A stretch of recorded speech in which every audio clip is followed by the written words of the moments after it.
Et si jamais vous perdez un de ces objets, eh bien, avec votre téléphone ou un accès à Internet, vous pouvez aller localiser l'objet, puisque vous localisez la puce, et la puce se trouve avec l'objet. Des infos qui n'en finiront pas de vous épater, c'est la revue de la presse technologique. Si vous aimez les nouvelles technologiques, savoir exactement ce qu'il se passe dans l'actualité technologique, eh bien restez avec nous, c'est la revue de la presse techno. Et pour en parler, nous avons comme chaque lundi le bonheur d'accueillir David Schiffers. Bonjour David Schiffers. Bonjour Cathy. Spécialiste de cybersécurité, vous travaillez chez Medacom, donc vous êtes tout à fait au courant de tout ce qui se passe, vous faites de la veille, j'imagine. J'essaie, oui. Voilà, on va commencer par une nouvelle qui se passe chez Apple. Et Apple, a priori, préparerait un système d'exploitation Reality OS. Est-ce à dire qu'ils vont lancer un nouveau département ? Alors, ils ont déjà un département de réalité virtuelle ou réalité augmentée. Il y a les lunettes de réalité augmentée. Donc, la réalité augmentée, c'est je vous vois là, et puis par-dessus l'image réelle viennent s'incruster des trucs virtuels. Donc, typiquement des Pokémon. Qui se mettent là sur votre épaule, et puis on peut aller les chasser, les Pokémon qui se trouvent sur votre épaule. Ou alors il y a au-dessus de votre tête une bulle avec votre CV, où on peut s'imaginer tout un tas de choses qui se passent dans le monde virtuel, incrustées sur le monde réel. Donc ça, c'est la réalité augmentée. Et donc Apple sortirait en 2023 des lunettes de réalité augmentée. Ok, donc ça veut dire qu'on pourrait faire un entretien, par exemple, par Zoom, ou je sais pas comment, ou en réel, avec chacun. Alors, le patron aurait son CV et tout ce qu'il a fait, et le candidat employé aurait lui aussi son CV. Enfin, chacun aurait... Oui, en fait, vous aurez des lunettes. C'est l'équivalent des Google Glass qui n'ont pas marché il y a une dizaine d'années. C'était trop tôt ? Visiblement. Et vous verrez des images supplémentaires à ce que vous voyez. Donc, vous pourrez aller... courir dans votre salon tout en regardant des images de montagne. Enfin, on peut imaginer des millions d'applications. Et donc, ce qui est nouveau, c'est qu'il y a des fuites de bouts de code qui indiquent que Apple préparait un système d'exploitation qui s'appellerait Reality OS. Alors, ce n'est pas une nouvelle sensationnelle, parce que pour chaque device d'Apple, il y a un OS. Pour les Mac, il y a un OS. Pour les iPads, il y a un OS. Pour les iPhones, il y a un OS. Pour les iWatch, il y a un OS. Donc, il y aurait un OS aussi pour les devices de réalité virtuelle ou augmentée. Donc, voilà, ça veut juste dire que Apple, qui n'a rien communiqué à ce sujet, travaille fortement sur le sujet. Et Apple vient bien sûr rejoindre les Meta, Google, etc., qui investissent des tonnes de sous dans ce domaine, qui pour eux est le domaine de l'avenir. Ok. Alors, une autre nouvelle, celle-ci, ça se passe sur Spotify. C'est les anti-vax qui, ce sont, on va dire, des podcasts. Et il y a un bras de fer avec les artistes qui sont contre ça. Et donc, ils font pression sur Spotify pour retirer ces podcasts. Oui. Effectivement, donc le grand perdant de l'histoire, c'est Spotify qui ne sait plus de quel pied danser.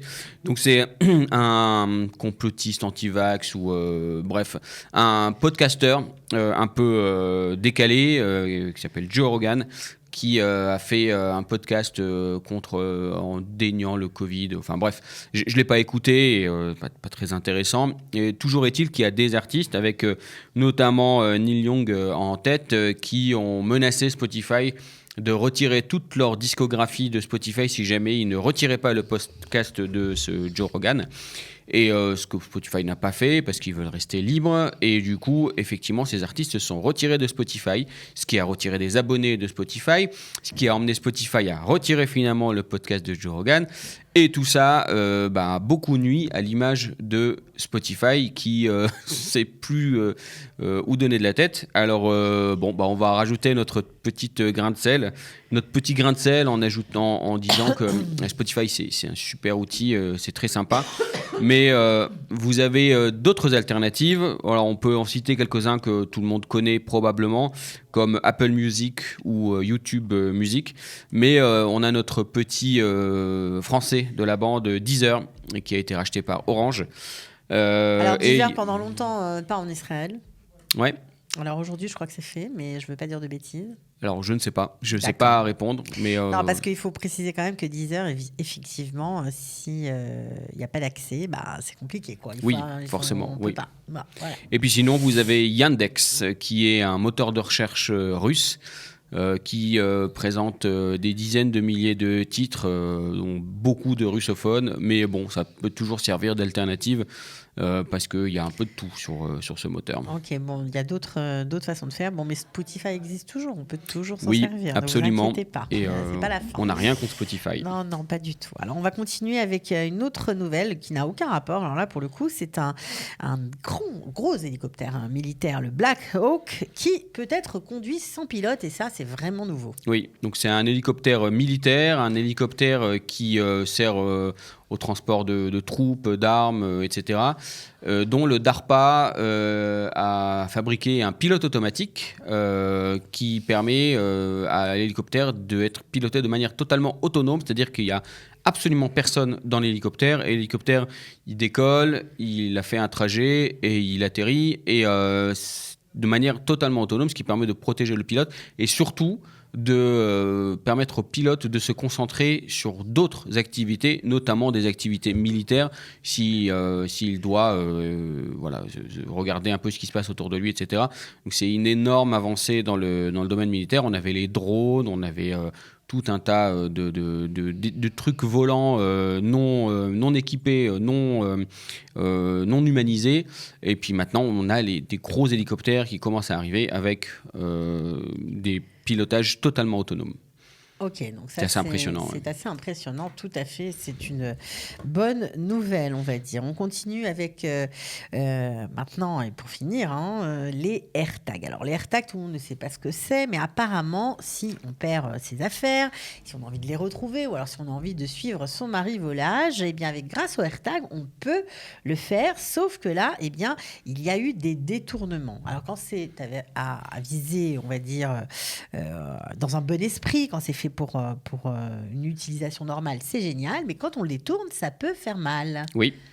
Alors effectivement, on ne pouvait pas passer une revue sans parler un peu de cybersécurité.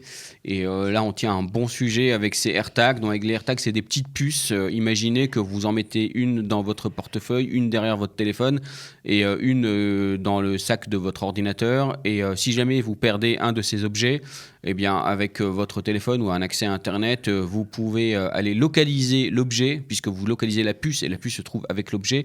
Donc, vous savez où il se trouve et aller le récupérer ou le récupérer chez celui qui vous l'a emprunté. Et ça permet de sauver en fait des objets. Sauf que comme ça permet de localiser plein de choses, ça permet aussi de faire des usages malfaisants.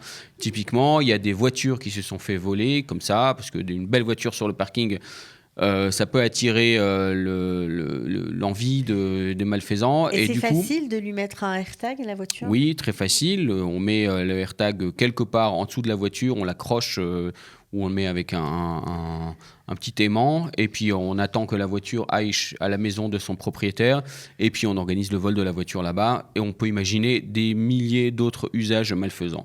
Donc il y a eu beaucoup de plaintes déposées en implication du AirTag. Donc Apple a fini par réagir en disant plusieurs choses. D'abord, Apple signale que toutes les traces de déplacement de AirTag sont sauvegardées et sont mis à la disposition de la police si jamais il y a une réquisition à ce titre, ce qui pourrait lever un peu les sourcils en imaginant que Apple suit votre trace et peut le donner à la police sur réquisition. Donc voilà, à bon entendeur, salut. Et deuxièmement, Apple dit aussi que désormais, ils vont traquer l'usage des AirTags qui ne semblent avoir un comportement inapproprié. Donc typiquement, si y a un AirTag qui vous suit alors que vous n'êtes pas le propriétaire de ce AirTag, vous serez averti. Et si vous n'êtes pas un aficionados de Apple, vous n'avez pas de iPhone, enfin Apple vous connaît pas. Voilà, sur un Android par exemple. Voilà, alors Apple a mis en ligne une application pour Android. Bon, c'est pas tout récent, mais c'est une application Android qui permet de détecter si jamais il y a un AirTag autour de vous. Donc à tous les paranoïaques qui nous écoutent ou ceux qui veulent s'amuser un petit peu, vous pouvez télécharger une application qui s'appelle Tracker Detect, qui s'installe sur Android et qui scanne votre environnement pour détecter si jamais il y a un AirTag qui se balade autour de vous. Attention quand même, ça fait usage il faut activer le Bluetooth et la localisation pour l'utiliser. Donc si vous êtes vraiment parano et que vous l'utilisez H24, vous allez vite consommer votre batterie et puis vous donner accès à beaucoup d'informations sur votre téléphone à qui ne devrait pas y avoir accès. Donc voilà, utilisez avec modération. Mais bon, ça peut quand même être utile pour certains qui auraient des doutes et qui voudraient les retirer ou autres. Ok, alors nous on a bien aimé cette nouvelle et dernière info, évidemment. Merci pour le reste. On se retrouve la semaine prochaine pour une nouvelle revue de la presse technologique. David Schiffers, merci. Merci Cathy et bonne semaine. Des infos qui n'en finiront pas de vous épater, c'est la revue de la presse technologique.